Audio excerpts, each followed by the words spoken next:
પ્રાર્થના સંદેશ ન્યૂઝમાં આપનું સ્વાગત છે। કેન્દ્ર શાસિત પ્રદેશ દાદરા અને નગર હવેલી સિલવાસ ટ્રાફિક વિભાગ પીઆઈ સોહેલ જીવનની આગેવાની હેઠળ માર્ગ સલામતી અભિયાન હાથ ધરાયું। કેન્દ્ર શાસિત પ્રદેશ દાદરા અને નગર હવેલી સિલવાસ ટ્રાફિક વિભાગ પીઆઈ સોહેલ જીવનની આગેવાની હેઠળ પોલીસ અધિક્ષક અનિલકુમાર સર અને ડીવાયએસપી એનએલ રોહિતના નિર્દેશો પર માર્ગ સલામતી જીવન બચતના નેતૃત્વ હેઠળ 11 જાન્યુઆરીએ ટ્રાફિક પોલીસ વિભાગ દ્વારા 17 જાન્યુઆરી સુધી અભિયાન હાથ ધરવામાં આવ્યું।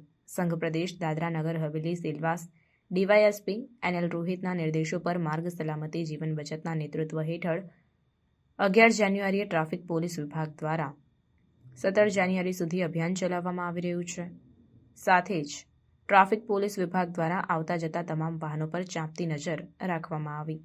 વાહન ચાલકોને રોકીને ટ્રાફિક પોલીસ તેમને ધક્કો મારીને ટ્રાફિકના તમામ નિયમોનું પાલન કરવા માટે જાગૃત કરતી જોવા મળી।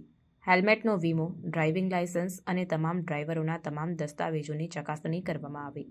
તમામ ડ્રાઈવરોને વિનંતી કરવામાં આવી કે તેઓ આથી દૂર રહે, દારૂ પીને ત્યાં વાહન ન ચલાવે અને જો તમે બાઇક ચલાવતા હો તો ચોક્કસપણે હેલ્મેટનો ઉપયોગ કરો। જો તમે કાર ચલાવતા હો તો ચોક્કસપણે સીટ બેલ્ટનો ઉપયોગ કરો અને દારૂ પીને વાહન ચલાવશો નહીં।